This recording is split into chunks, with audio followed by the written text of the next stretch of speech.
Welcome back to Missin Curfew, boys. She's that time of the year. This will be coming out when trade deadline is buzzing up, dog. Yeah. Our phones will not be buzzing. Thank God. Can't trade us at Missin Curfew. Got a no move, no nothing. You can't get rid of me. We've been traded enough on this day, though. We have been. It's about time we get to sit back and chill and bring in the pros to talk about this. Yeah, and speaking of a pro, Fourth Period Magazine, Dave Pagnotta. Dave P., what's up, fella? Good to see you, my man. What's up, boys? Thanks for having me.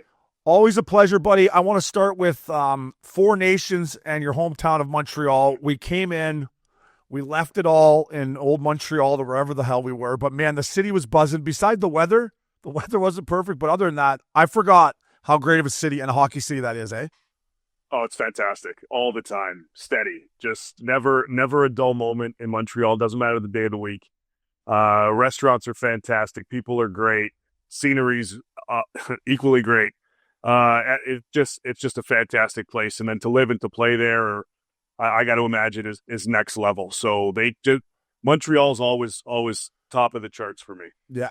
There was a bar we were at after the Finland and Sweden game was about to end. Do you remember what it was? You picked it out. But anyways. It was right across the street, sports bar. Yeah, right across from the Bell Center. And we had to leave our table after the Finland and Sweden game was ending, Dave. And they brought in the roster for the next shift of these young, beautiful French women. And I was like, our whole Mr. Curfew squad were like, look at these girls. Like, not one wasn't just a beautiful, like, nice smile. We're like, wow, what a city. Yeah, it was Team Latvia was leaving, and then like the high quality ones were coming right in. It was crazy. That whole area by the rink, they got the couple sports bars. There's that other like seafood joint that's right across from it too. They do well. They did a good job picking out that roster. Yeah, I'm still sad there's no more Buonanotte. I'm not going to lie. That was my go-to, David P. Just right to Buonanotte after the game, and not for the food, fella. No, yeah, exactly. No, that was top notch. Go after a game, get a little snack, maybe get a little more later on. That was primo.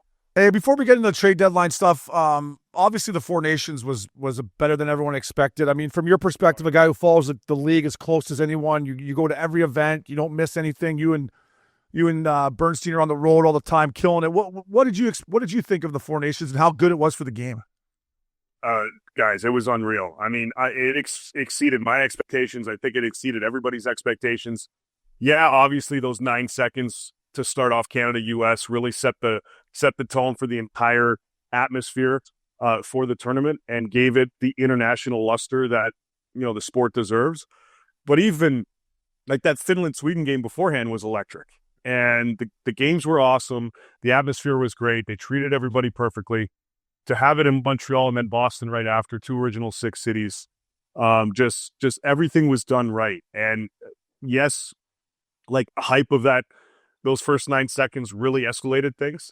But it did such wonders for the sport to put it on a pedestal in the U.S. and across the globe was just awesome. And obviously, tough little climate right now is a little rough, but that definitely for our sport it really propelled it forward. And we were lucky as well that it was over NBA All-Star Weekend. I don't know what the hell that was, but it definitely stole the spotlight. And for the sport to build off that momentum, like Stadium Series was a week later, and the audience numbers on that were phenomenal too. So I can imagine how great playoffs are going to be.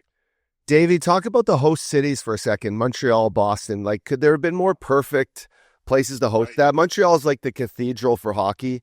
And then, close Boston's just right across the street, obviously. But like, could that work in any other cities with a Canadian-US kind of mix, or was that just perfect? It worked out perfectly. I've been thinking about it. Like, I don't think Toronto would have given the same vibe. All-Star Weekend last season was unreal in Toronto, and it worked out really well because the weather was fantastic. And you had celebrities and DJs and artists coming in that weren't even promoted by the league. Like, they came on their own accord because they wanted to party, and clubs brought all these other people out and whatnot, which that was great. But I think for this level of international tournament kind of vibe, I think Montreal was just absolutely perfect for it. And I'm thinking, all right, Boston's awesome. Could New York have pulled that off? Could Chicago have pulled that off? Maybe, but everything just worked out so beautifully with Boston and on the U.S. side for the few games that were there. I just think they just knocked it out of the park. Everything aligned super well for the National Hockey League and the NHLPA.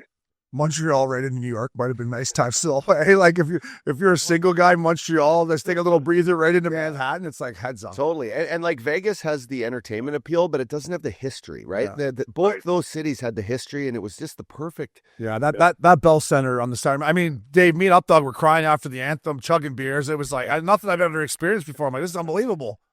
It was crazy. I think like Vegas, I think they're going to put a bid in to be part of World Cup in 28. I think a lot of different cities will, because they're going to build up. They're going to see what happened just in Four Nations alone, and to have a bigger tournament. And it'll be different. Like not every game is going to be in one city for World Cup, but I think you're going to see some like Chicago and Dallas, probably Vegas and so on, be part of it. Boston, obviously, New York. But just the way everything worked out, it was just awesome. And you know, the different restaurants in Montreal, the different restaurants in Boston, Strega was a good one. A few others. Like there's some good spots that were in both that allowed everybody to really work on and off the ice almost seamlessly. Yeah, it was a great event. I can't wait for the World Cup or the Olympics next year. But Dave P., let's get into your wheelhouse here, buddy. It's trade deadline. I'm going to start right with number one on the fourth period. I put the trade between the Carolina Hurricanes and the Avalanche on the Missin Curfew milk carton last week just because it hasn't worked out for either team, in my opinion. Nations and Drury have gone in there and done a nice job. I'm not taking anything away from them, but Colorado, in my opinion, is not the same team without Rantanen. And now, Dave, if they don't sign him here in the next, 24 hours, there's a chance they might have to move him. Like, what happened? Is he really going to get moved? What are you hearing? And if they do have to move him, how big of a disaster is that for the Hurricanes? Well, unless you know, Rantanen and his camp are pulling a huge 180 here, he's not signing.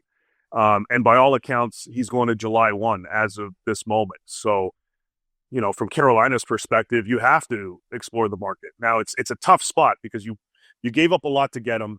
And you're also battling, well, what the hell kind of message does that show the rest of our group if we add this guy for a cup run and then, oh, no, he's not going to stay, so we got to get rid of him? Do you want to chase a cup or don't you? So I give him full credit for taking huge swings, but under the circumstances, knowing that he's not going to sign, you've got to do your due diligence and see what's out there. Now, the interesting thing is he is willing to sign with another team to facilitate a sign and trade. So I'm interested to see what happens there if that comes in. I mean, the options are simple. It's either sign and trade it entirely, or you just hold on to him for your own run. There are a lot of teams that like the guy. There are a lot of teams that are trying to get creative. The ask from some teams is a little bit higher. Like, for example, I heard Toronto, they've kicked around on him, but Carolina's wants Matthew Knies as part of a deal. I don't think the Leafs do that without an extension. And even with an extension, I think it sounds like there's a little hesitancy there anyway. And I don't know if he would sign an extension in Toronto, just from a hypothetical side. So, you know, you've got that. You've got LA that's interested. You've got Dallas that's interested. Florida's kicked around the idea as well. They've expressed interest. There are other teams that would be interested in pursuing a deal with an extension that aren't necessarily playoff teams. But, I mean, he wants to chase one and he wants the big bag. So I don't blame Carolina for trying to see if they can score here with moving them. Yeah, you mentioned the team, the LA Kings. That to me is interesting. They said the D-man Clark is available. Like, what else would it take, do you think? Obviously, it would probably take him having to want to sign with the LA Kings. But when I watch the Kings play right now, they can't score goals. They play great. They got great defense. They're big. They're strong. They're having a hard time scoring goals. If they could bring in Rantanen, but what would it take to get him in there, you think? It would take it's going to take a significant price. Obviously, you mentioned Brandt Clark. I think the only way he's included if an extension is in place. I know Byfield's name was floating around before, but forget about that. That's not going to happen. They're not moving him. But is it a Trevor Moore? I know he's a local guy, but is it Moore that you add in the mix? He's had a bit of a down season, he's battled a few things, but you know, do you package him up with Jordan Spence and a first-round pick? Do you package him up with Clark and hope that gets it done? If you can land an extension, they're looking for scoring. Cal Palmieri is a guy going back to January that they've kind of expressed interest in out in on Long Island. He's on an expiring deal. Thursday morning, the Islanders pitched him a contract offer to stay, as well as Brock Nelson. It's the time we're doing this. I don't think there's been much progress on the contract side, but they're going to go back and forth a little bit. they've got options there. LA's not the only team going after Palmieri, and there are a ton of teams that are pushing for Nelson. So we'll see kind of where that all goes. But LA needs scoring, and I don't think they originally they wanted a right shot. It doesn't sound like it's only that right now. They'll take whatever they can get at this point. Dave, before I ask you about the St. Louis Blues, because I want to dive in there, just a little bit on the sign and trade situation. Like, you know, when Colorado and Carolina did this deal, you know, they both moved big pieces together, and it was almost like a shotgun trade, and it was going to iron itself out. Well, it hasn't really worked. But what does this do in the future for GMs that are thinking of moving a big piece without having that extension to it? It's just there's so much high risk. It feels like. And have you ever really seen this play out so far? Like with that trade months before the deadline, and then, whoa, it didn't work out and we can't even sign them. And has it really happened in the past? And then what does it do to these GMs in the future? Like thinking we can't move these big pieces like this so early. Yeah, it's a tough scenario because they thought, like, they found out what the numbers were, or the ballpark range before they pulled the trigger on this deal. Carolina did. But they didn't really have talks or negotiations anyway with Rantanen's camp. It was, all right, these are the numbers. Cool, we feel comfortable. We think he's going to stay because we're going to hit that mark. Well, it didn't happen. So again, unless there's a 180 here, he's hitting the market. So do you trade him? Do you not? So I think this is going to be a bit of a lesson moving. Like, this is also different than last year. Again, I give Carolina full credit for taking a huge swing here like they did last year. Last year, they waited till the summer to get Jake Gensel signed. When they offered him a deal on July 1, it was too late, or leading up to it, because there were multiple discussions. This one, at least they did it in February, ahead of the deadline. So again, they learned a little bit from it by putting all their eggs in one basket up front. But when you're taking a swing like that and you're giving up a guy like Nate Chess as part of this, who's probably going to hit 90, 100 points playing with Nate, like, he's going to cash in on a deal himself, probably looking at least $10 million for him.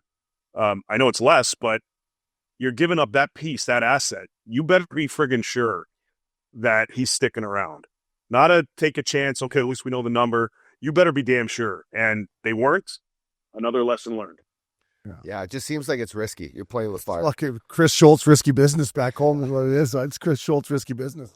So switching out west, the team that has played themselves right into a spot to handcuff really Doug Armstrong, Alex Steen, making them not sellers, but maybe addition.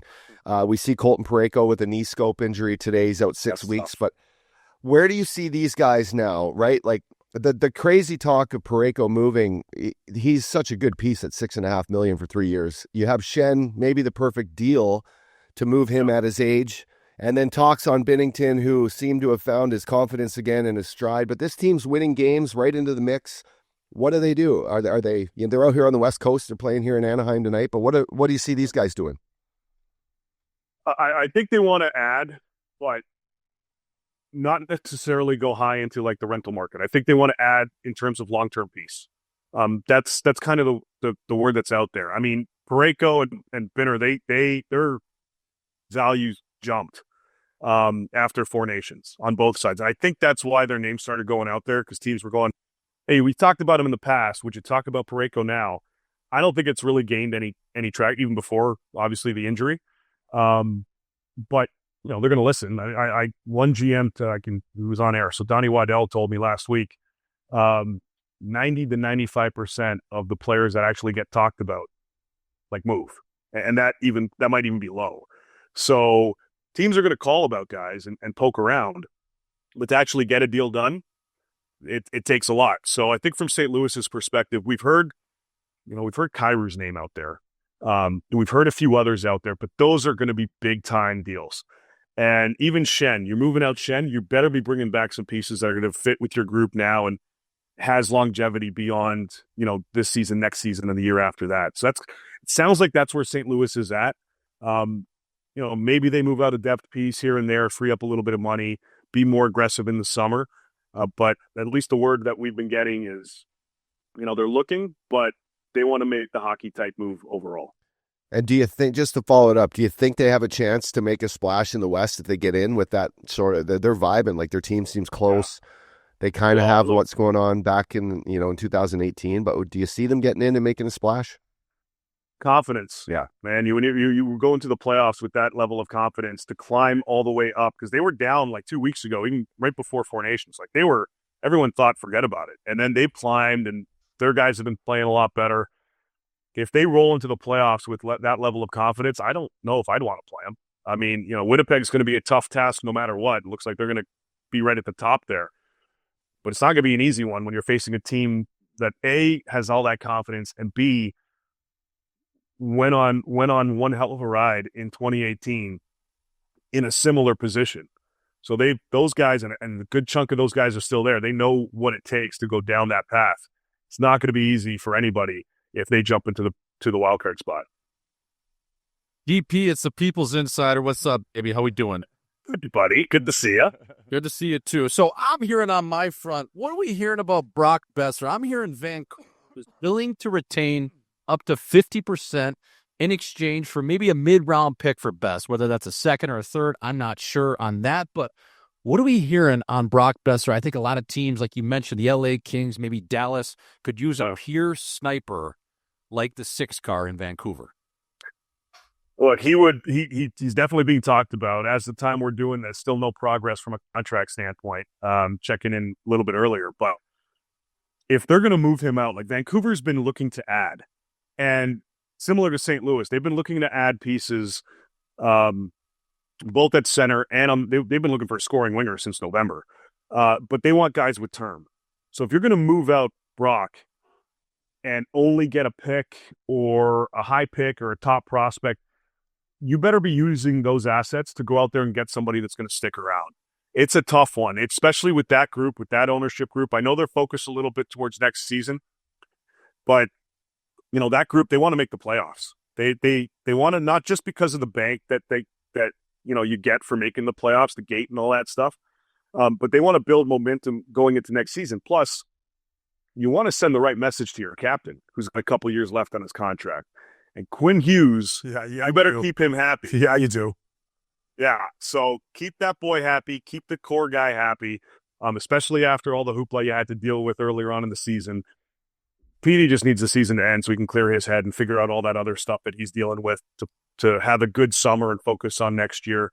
But to move out Boeser without bringing back something that's going to be impactful on this team, either in that trade or through another deal, that's going to be a tough sell to that group and to ownership and to that fan base. So, and they're right in the thick of things like St. Louis. So I think if they move out Boeser, and again, as of 20 minutes before we're doing this, there's still no progress at all on contract talks.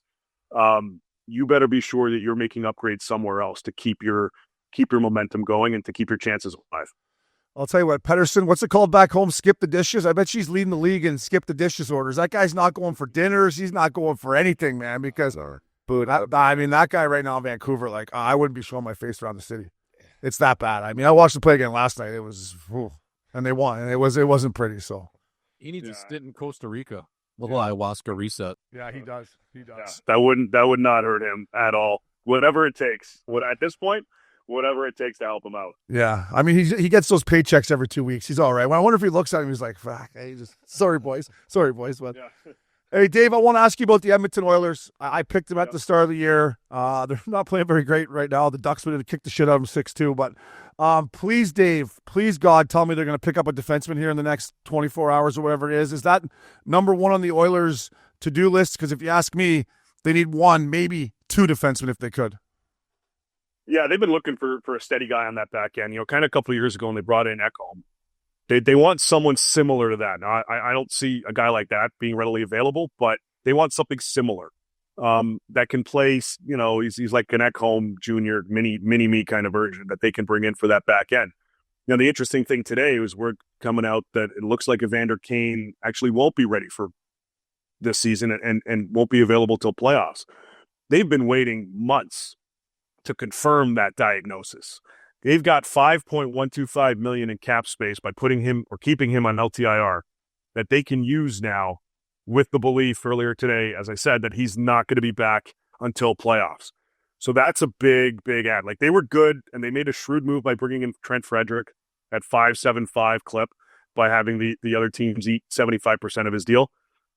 they're cap compliant right now. But now, because you've got Kane's money available to you, you can go a little bigger game hunting and look after somebody bigger on that blue line and try to get somebody from a secondary scoring side of things, mid-6, that's kind of interchangeable between your second and third line. Even though they brought in Frederick, I think they'd like to look at somebody else up front, but definitely D. And if you believe the GM, Stan Bowman says they're not worried about goaltending. They're not fishing for a goalie. So if you take that out of the equation, the focus has to be a steady D-man and an addition up front. Again, maybe he's posturing. Maybe he's just trying to screw us all over and then surprise John Gibson. But if what he said publicly is he's looking elsewhere than between the pipes. Yeah, Gibby got hurt last night too. He got ran over. Did he? He got ran over by somebody. Oh, that O'Connor ran him over in Vancouver. Pretty good, actually. Yeah. Oh, no. Yeah. I mean, it seems like the hockey world's waiting for the Edmonton Oilers to do something, Yeah. right? Yeah, no, I've been waiting. I'm waiting. They better do something for a defenseman or they're fucking done. Yeah. Well, the wild card thing now, and I'm just spitballing here, Yep. but you've got 5.125 to play with. That's more than enough to get in Mikko Rantanen. Yeah. Oh, wow. Just Wow. Could you imagine? You've heard it here, folks. You might not. hypothetical. You might not need a D man because you have the puck the whole game. You don't need any D if you get him in there too. Right. The fact that you just squeezed that in there, well, what a statistician you must be. Like, you're a cap guy, too. That's impressive. My math skills were not the greatest. These are the easiest numbers I can work with right now. But look, I mean, if I'm Bowman, do you take that swing? I would at least try it. I would at least say, all right, what would it take? Even from a rental side of things, because they can't afford that guy long term. But even from a one-shot wonder kind of deal, you take that shot, I would take a swing. Oh, yeah. Yeah, you just play downhill. Don't let the puck go in your own zone. Can you still get a D or is it just Rantanen? I mean, their D are just so thin. They'll have, if they can move somebody else out. I was trying to look at the numbers. If they can move somebody else out, they could still look at someone steady on D. I know Oiler fans, they shit on me all the time for when I suggest David Savard for whatever reason, but 3.5, you get Montreal to eat half. You pay a decent price to get him. Look, Tampa got him in 21 for their cup run. It worked out pretty decently for them. Yeah. Bring him in, get Rantanen at 4.8 or whatever it is. You're right there. Little juggling, you'll be okay. So it seems like without the Edmonton Oilers really fine-tuning that, the West, there's a couple teams, all right? You got the Winnipeg Jets, you got the Vegas Golden Knights, who aren't scared to make moves at the deadline. Kelly McCrimmon's done it before. Positioning-wise, what do you see Las Vegas like? Are they in need of anything in particular? They got probably some draft picks to move. They don't need to address goaltending. Where do you see the Vegas Golden Knights really stepping up this next couple of days? Yeah, well, they brought in Riley Smith, added him from the Rangers. They wanted somebody, and that was another good cap shrewd move by them because the Rangers eat half. Pittsburgh was already retaining. He's at 1.8, something like that. That's a good add. He's familiar there, obviously. Bring him in for third line duties. After that, they don't have a ton of space. I think they're hovering around $500,000 in cap space. So if they do anything else, maybe you get another depth piece. You get a team to eat a little bit. Justin Brazeau out of Boston stabilized that fourth line, big body, 6'5" frame, 10 goals, 10 assists on the season in somewhat limited duties with Boston. There might be a contract game they've been playing there, maybe. But maybe Vegas looks at a guy like that at this point. Winnipeg's got a hard-on for Brock Nelson. Dallas does as well. They're still waiting to see what happens there, if he's going to accept the offers that were made to him by the Islanders. Again, as I mentioned earlier, I think there hasn't been decent progress there, so it's still a possibility. But teams want to know, like Winnipeg and like Dallas, are they going to move out Brock Nelson? And they're going to be right at the top of the list to try to bring him in. So I don't think either of those teams are done. Yeah. And Vegas, you never know. Vegas always swings big. I think they like the makeup of this group they have right now, but I wouldn't be shocked if they tried something else big. EP, in the midst of all these big names, big trades going on, what the fuck was that yesterday with Goodwill Bunting getting exchanged for Luke Shen to Nashville, swapping guys there? Tommy Novak obviously going to Pittsburgh. What is Dulis doing? Like, what was that deal? Like, that makes no sense to me. I was staying up last night. I was just like, sparking up a spliff, and I'm like, that doesn't even make sense. What's going on? What is that? Unless they move him to Toronto from there. You're going to flip him again? They said they're not. Well, that's not true. They're looking Okay. looking at flipping them. Yeah, there are teams that have talked to Pitt about flipping them. They like them, so they're not trying like desperately to get rid of them. But I was told again a little bit earlier before coming on, it's about a 50-50 split right now, whether it happens or not. I wish I had more for you, but I do know it's an option. They like them on that back end. They like that veteran presence there. And for Pittsburgh, they're not overhauling the whole thing. They're not blowing it all up because ownership says They should. you're not doing it. I agree. They wholeheartedly should, but ownership wants them to push as long as they can, as long as Sid is there. And it's a tough spot for Dubas to be in because I hope he turns his mentions off and all that stuff, because that's a rough one to deal with on a regular basis. I mean, I get shit on a ton. People are nuts out there. I can imagine a guy like that. It's tough, but he still has to keep this team competitive. So he's going to keep listening on Raquel and Carlson and Beauvillier, who's the UFA, and Rust and so on. Some guys have no move, no trade protection. But unless they're blown out of the water for a guy like Raquel, for example, they're going to hold on to him because they still want to be competitive next year. You move out Bunting, so you free up a little bit of extra money. You bring in Novak and Shen, whether you flip them or not. Again, they're comfortable keeping them. It is a head scratcher type deal, but I mean, they're focused on next season right now. So whatever moves they make now, it's not just future thinking in terms of long term. It's also next season and how do we stay competitive. They're focused on where they're going to the year-end bender. Hey, where are we going, boys? Hey, Cobble, where do you want to go, boys? Let's get the fuck out of Pittsburgh here. Let's get out of here. Trip to Columbia? Yeah, exactly. Wow, there you go. That's next level. My boy Billy Quinn's down there right now, but Dave P, couldn't have you on without talking about the hometown Toronto Maple Leafs fella. It's a two-part question. Is there any way Marner either signs before tomorrow or any way he gets moved? And the second part is, do they want a second-line center? Is that what I think that's what Chief wants, right? Yeah, that's what he'd love to bring in. Get on that club, move Tavares to the left. They've been looking at options at left as well. So if they can't find someone at the dot, then they'll look to bring in somebody to help kind of spread or add to the offense, I should say. But they're looking at that. Usual suspects other than Shev, Lawton on the 3 seed kind of level. Even if they do that, I still think they're looking at somebody with a little more offense. So they've been kicking the tires and in on Nelson. Mentioned Rantanen earlier, although I think that's going to be a stretch. They're looking to see what other options may be available to them beyond this season too. They kept Jared McCann out before they let him go to the expansion draft to Seattle. He's available. Teams are talking to him. He's got 2 more years on his contract. That could be a potential option there. I think Van's kicked around on that too. As far as Mitch goes, I haven't heard anything about a contract. I would be surprised if anything happens tomorrow. I'd be a little bit surprised unless, like, he loves it in Toronto. There's no question. He wants to stay, but they also got to give him the money. And you're looking at Austin money plus to keep Mitch Marner in Toronto. Maybe he'll take the same deal rather than go hard for 13.5 or 14. A lot of what Rantanen does is going to affect what Mitch does and vice versa. A lot of people I talk to think he's going to at least go to July 1. If he does, it's 1 year less with Toronto.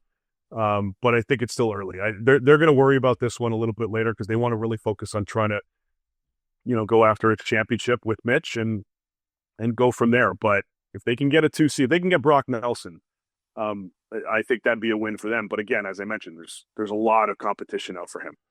Dave, I was going to ask you about the Avs, but let's stay in the Atlantic. There's some rumblings about Brad Marchand. He's hurt right now. I saw him last week. He got just drilled in the boards in Pittsburgh, but they're trying to do a contract extension. But if not, they're taking calls on him. Like, could this really happen? I mean, I don't think the Bruins are going to be able to get in the playoffs. They're under the gun. Could you see Brad Marchand getting moved here the next day? That'd be surprising. Yeah, that'd be a big shocker to see. I heard they were trying to make traction on a 3-year extension. They may wait till the season's done to finalize it to whatever, dot the I's, cross the T's kind of thing. But that would be a shocker. That would blow a lot of people out of the water just to see something like that happen. I think, again, I mentioned Brazeau, Carlo's available, Geeky, Coyle is also out there. They're listing there. I think they'd like to rather make those types of moves and focus on next season. This is another team I think they've conceded this year, but this is another team that's focused on playoffs next year, and especially with that owner, you better be sure you're going to be pushing and competing in that market, especially as well. So you're right off this year. You keep your captain along. It would take one hell of a deal, and it would shock the shit out of a lot of people.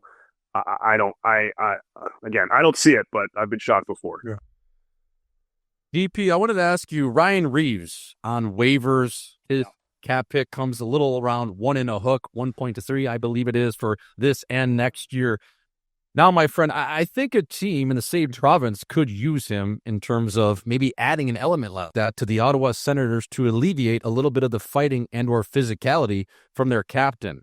Do you see that maybe being a fit there with Ottawa, with Revo getting claimed, or do you think he'll be ultimately sent down to Toronto or just, kept on that playoff roster with the Leafs? It's an interesting question. I hadn't thought of it, but it would make a lot of sense. Give a little bit more protection there. You don't want Brady dropping the mitts every 4 games, right? So, it makes a lot of sense from that perspective. It's a 1.35 hit. Ottawa doesn't have a ton of space, but it's a free asset you can get. They're looking to move out Bernard Docker, trying to move him out. They could waive him if they need to. That would kind of alleviate any cap pressure. But it would give Travis Green a body there that can protect Stützle, it could protect Brady, it could protect others, and we know that Revo's not afraid to do that. And that move signifies to me that Toronto's going to do something tomorrow on deadline day. So we'll see what happens there. But you know what? That's an interesting one from Ottawa's side of things. I think Green especially wouldn't mind that at all. That's why he's the people's insider, eh? Swishy, right, you can throw enough shit on the wall, something will stick, fella. Yeah, just keep shitting. Just helping people out there. I like it. Yeah, it is what it is, baby. Dave P, a couple more for me, fella, and then we'll let you go. This is just on two of my buddies that I know that I care about. Ryan O'Reilly, the fact daddy. I can't, we talked earlier this week on Missin Curfew about what's going on in Nashville. Nobody saw this coming. We all love Barry Trotz. We love the organization. Do you think Fact Daddy's going to be moved here the next day? And if so, maybe Colorado? Where are you hearing about the Fact Daddy? Yeah, it's a big price. Like Nashville wants to regroup this summer and add more pieces. They realized pretty early that the holes that they got were not filled and that there are other holes on that team. So they want to add to it. I'd be a little bit surprised if they move him because they've set such a high price. They like him. It's not like they want to get rid of him. Mm-hmm. It's just, you got to overpay, then sure, we'll listen and then we'll explore it. If not, forget about it. But Colorado makes sense. I don't know if Toronto makes sense for a variety of different reasons. But teams that want to shore up that center position, it's an option. Would Middlestat go back if it's Colorado? That makes it a little more palatable. You get a guy another different scenario, different environment. Maybe he gets his game going. It would be interesting, but unless someone's willing to overpay, I think Trotz is willing to keep him. Yeah. I've seen enough of Middlestat. I'll tell you what, Fact Daddy for Middlestat, I do that right now. Because if someone calls me, let me know. But the last one for me, Dave P, is our boy Bull Byram. Poor guy gets traded from Colorado. He goes to Buffalo. I'm worried about him. I think he needs to get out of there like yesterday. Is there any smoke with Bull Byram? Because he's such a world-class talent. I just think he needs to get out of Buff. Yeah, I mean, they're listening. There's a lot of frustration with a lot of guys on that team. Right? Like the way it's another loss after another loss after another loss. And, eventually that shit weighs on you. So for those guys, for Byram, Owen Power, Dylan Cousins, there's a lot of frustration with the younger guys on that team. They're not going to touch Thompson. They're not going to touch Dahlin. They've made it known it's going to be one hell of a price if you want to get Tucker Peterka out of there. And obviously Byram, Cousins, Power, those are significant hockey type trades that they end up pulling off. I think they're willing to do it, but there's hesitation. You don't want to screw up and make the wrong move. That's the hesitation there. But again, you got to shoot your shot and take a chance with some of these. So if they don't do anything, I'm wondering the longevity of Kevin Adams as GM in Buffalo. I heard at the start of the year or the middle part of the year, they were discussing options there where Adams may move up and they may bring in somebody else as a GM to handle day-to-day. we'll see obviously what happens there. And this wouldn't be something now. This would be an off-season type of situation. And maybe that's playing into why they haven't made any big moves yet. But look, he's out there. And if a team's willing to make them a significant offer, they're going to look at it. But I'd like to see it. I know the fan base would. And you got to feel for those guys out there because it's just a shit kicking after another year after year.